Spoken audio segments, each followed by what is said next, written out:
Bismillah ar-Rahman ar-Rahim.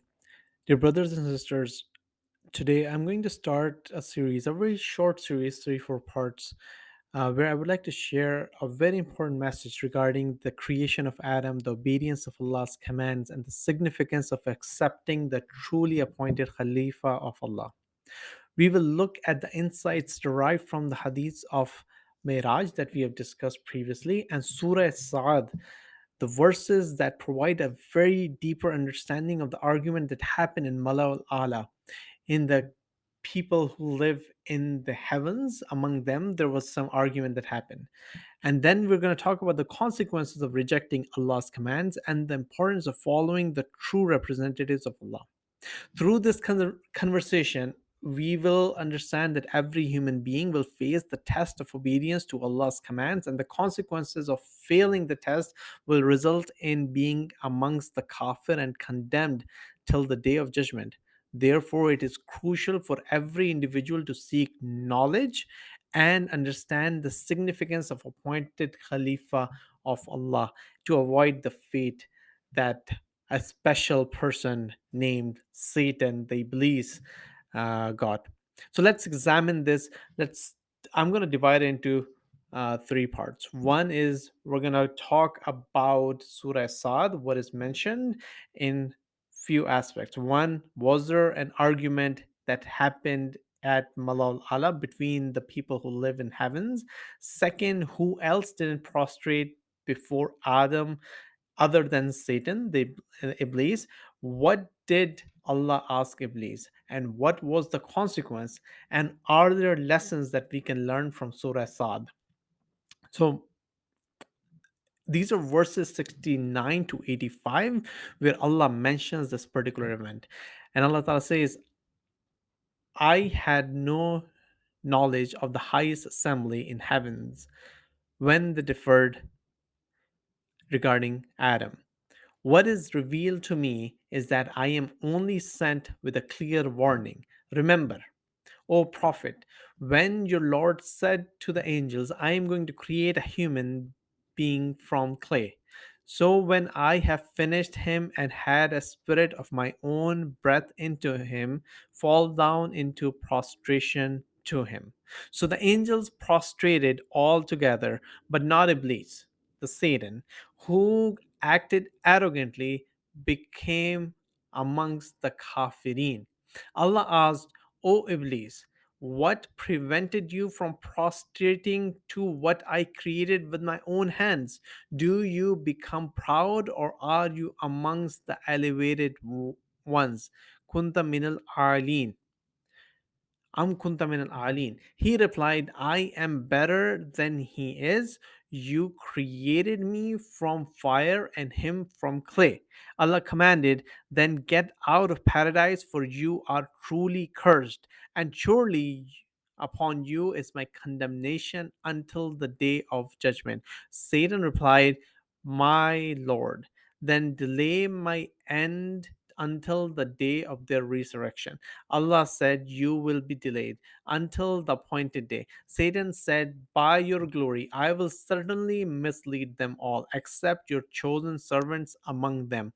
Allah concluded, the truth is, and I say the truth, I will surely fill up hell with you and whoever follows you from amongst them all together.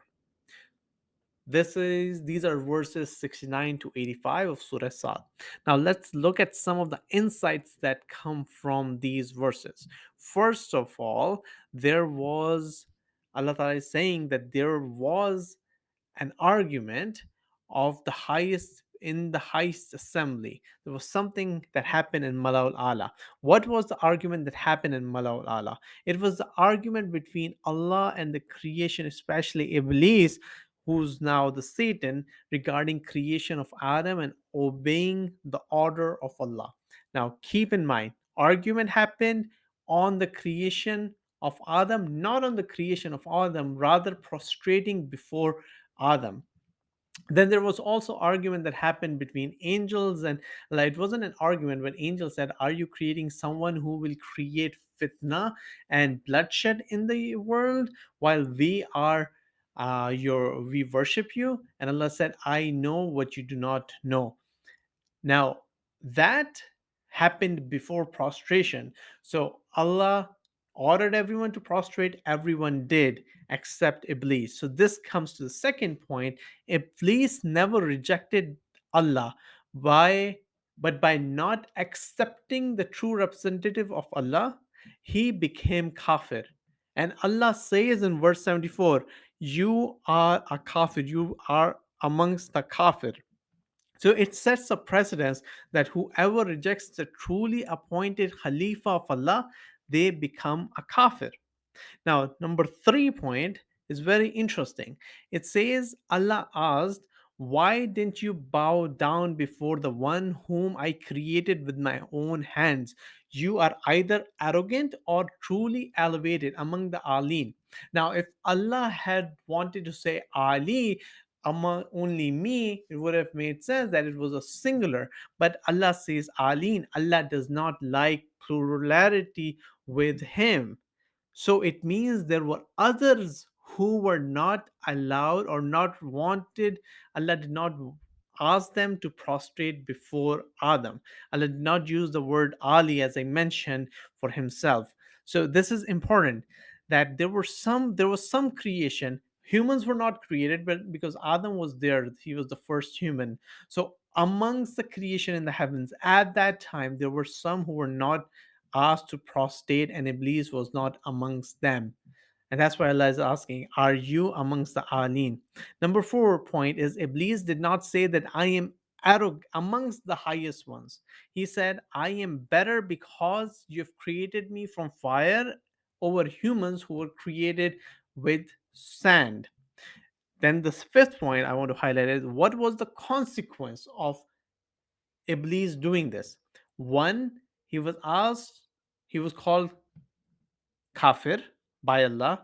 He was asked to get out of here from the heavens, from Jannah, and then he was informed that he is cursed, and upon him is condemnation, lan, till the day of judgment. So whoever does not listen to Allah's command and prostrate and accepts the true Khalifa of Allah, they are amongst the kafir. They are asked to get out of Jannah if they're there, or they will not be in Jannah. They are cursed, and they have lan and condemnation with them till the day of judgment. Number 6 is, according to Allah's words, anyone who is kafir and has lan, he is away from Allah's mercy. Then number 7 is, even before Adam was created, angels were asked to bow down. Allah had planned a day. As part of this narration, it's very interesting in these verses that Allah had already planned the day before the creation of Adam, that everyone will come together. That's why Shaitan, Iblis, is asking for permission till that time.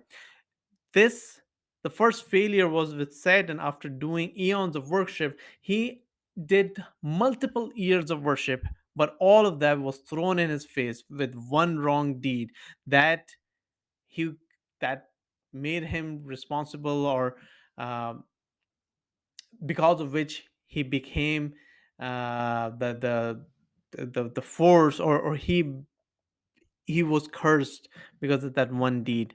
And therefore, if someone amongst us thinks that they are guaranteed, they should reevaluate themselves. And then lastly, Iblis said, I will deceive them, but who deceived Iblis? Another important question.